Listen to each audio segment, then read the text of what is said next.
VP 24 news और मैं हूं आपके साथ चेतना मिश्रा। वक्त हो गया है देश दुनिया की कुछ बड़ी खबरों पर। उत्तर प्रदेश में सपा नेताओं के हाथ छापेमारी के बाद राजनीतिक आरोप प्रत्यारोप शुरू हो गए हैं। पहले पूर्व मुख्यमंत्री अखिलेश यादव ने सपा एमएलसी के ठिकानों पर छापे को लेकर केंद्र सरकार पर सवाल उठाया, तो वित्त मंत्री निर्मला सीतारमण ने पलटवार किया। निर्मला सीतारमण ने पूछा कि क्या अखिलेश यादव इन छापों से हिल गए हैं? क्या उन्हें डर लग रहा है?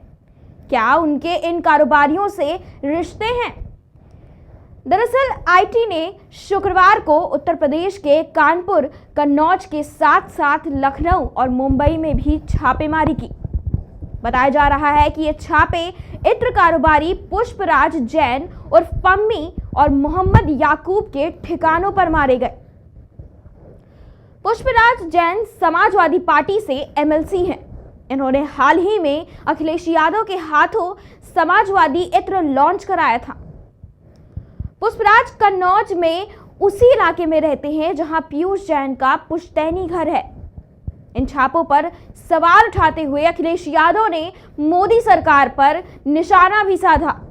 अखिलेश ने कहा, बीजेपी को पता चल गया है कि वे यूपी में हार रहे हैं, इसलिए विपक्ष पर यह कार्रवाई हो रही है।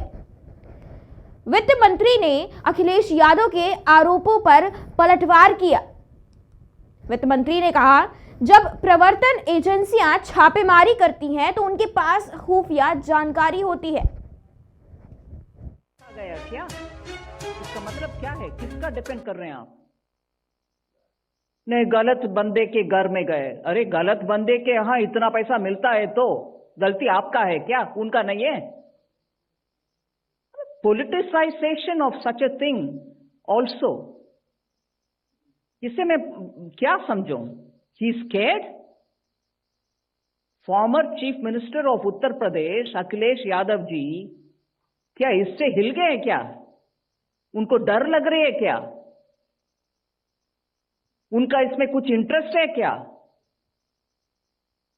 एक आदमी जिनके यहां 23 kgs ऑफ गोल्ड वैसे पड़ा हुआ है, आम नागरिक के यहां 23 kgs ऑफ गोल्ड बिठाकर आप कुछ देखभाल नहीं करोगे? आम आदमी के घर होते हैं क्या ऐसे? आपके यहां होते हैं? मेरे यहां तो नहीं होता है। और ऐसे चीजों पकड़ा गया और उसके बाद एक प्रश्न चिन्ह उठा रहे क्या? इनका कुछ इंटरेस्ट है क्या? नहीं तो क्यों हिल रहे हैं फॉर्मर चीफ मिनिस्टर उत्तर? इन्हीं के आधार पर छापेमारी होती है।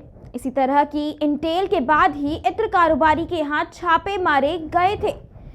निर्मला सीतारमण ने आगे कहा कि कानपुर में भी जीएसटी के इंटेलिजेंस के आधार पर छापे मारे गए, लेकिन इसे लेकर गलत जानकारी फैलाई गई। इसके बाद कल एजेंसियों ने बयान भी जारी किया।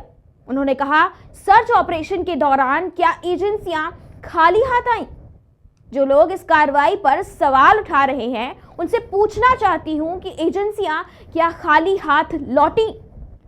अगर खाली हाथ लौटती तो आप सवाल उठा सकते थे। आप कह सकते थे कि किसी और क्या के यहां जाना था, आप कहीं और चले गए। सही घर पर एजेंसियां गईं, सही घर में सर्च हुआ, निकलने के बाद प्रूफ भी हो गया कि अधिकारी सही घर पर गए। सीतारमण ने कहा, जो लोग सवाल उठा रहे हैं कि गलत घर में गए, गलत बंदे के घर में गए, तो वहां क्या आपका पैसा रखा था? अरे गलत बंदे के घर इतना पैसा मिलता है तो गलती किसकी है? इस मामले का राजनीतिकरण किया जा रहा है। इसका मतलब मैं क्या समझूं? वित्त मंत्री ने पूछा, क्या पूर्व सीएम अखिलेश यादव इससे डर गए हैं? क्या वे हिल गए हैं? क्या उनका इससे कुछ संबंध है? क्या एक आदमी के घर से 23 किलो सोना मिल रहा है? आम नागरिक के यहां ऐसे नहीं मिलता है। आपके यहां ऐसा मिल सकता है, मेरे यहां तो नहीं है। इसके बाद प्रश्न उठाए जा रहे हैं क्या इनका कोई इंटरेस्ट है? आज भी जहां इनकम टैक्स की रेड हो रही है, जानकारी है, इसलिए छापेमारी हुई। पूरे देश में इस सेक्टर में जानकारी मिलने के बाद ये छापेमारी हुई है। वहीं आपको बताते चलें कि बीते साल के 31 दिसंबर को फाइनेंशियल ईयर 2020-21 के लिए इनकम टैक्स रिटर्न को लेकर जीएसटी काउंसिलिंग की बैठक हुई थी। इस दौरान वित्त मंत्रालय ने कई अहम फैसले लिए। वित्त मंत्रालय ने साफ कर दिया कि 31 दिसंबर के बाद आईटीआर भरने की तारीख नहीं बढ़ाई जाएगी। राजस्व सचिव तरुण बजाज ने कहा, तारीख बढ़ाने का कोई प्लान नहीं है। वहीं रिटर्न फाइल होने की जानकारी देते हुए उन्होंने बताया कि 3 बजे तक 5.62 करोड़ आईटीआर फाइल हुए थे। 20 लाख से ज्यादा लोगों ने आज रिटर्न फाइल किया है। उन्होंने रात 12 बजे तक 20 से 25 लाख रिटर्न और फाइल होने की उम्मीद जताई। पिछले साल 5.43 करोड़ रिटर्न फाइल हुए थे। वहीं आखिरी दिन 4.93 लाख रिटर्न फाइल हुए थे। आयकर विभाग ने 2020-21 के लिए आईटीआर फाइल करने के लिए 31 दिसंबर तक का समय दिया था। समय रहते आईटीआर फाइल करने से न केवल पेनल्टी से बचाव होता है, बल्कि इसके और भी कई फायदे हैं। पार्टी के एमएलसी के ऊपर सर्च हुए जो इत्र के कारोबारी हैं, उनके यहाँ से क्या जानकारी निकल के आ रही है?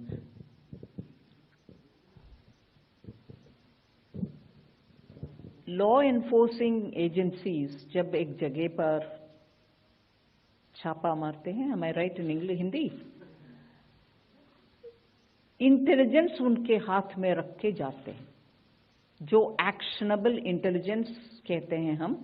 इंटेलिजेंस हर दिन बहुत सारी मिलता रहते हैं, मगर उसमें से जो एक्शनेबल है उसके अनुसार जाते हैं किसी के यहाँ उनके रिकॉर्ड्स देखने के लिए, उनके यहाँ चेक करने के लिए। ऐसे ही एक कारोबार था जो कानपुर में एक फ्रैग्रेंस परफ्यूम मैन्युफैक्चरर्स का यहाँ जाकर के जीएसटी का इंटेलिजेंस के इंफॉर्मेशन के तहत रेड हुआ और उसके ऊपर इतनी सारे गलत फहमियां फैलाया गया 2 दिन पीछे। उसको एक्सप्लेन करते हुए कल एक प्रेस रिलीज भी आया है कि हमने इंफॉर्मेशन मिला और वो भी एक ट्रक ड्राइवर और ट्रक का मूवमेंट के तहत अहमदाबाद में पकड़ा गया।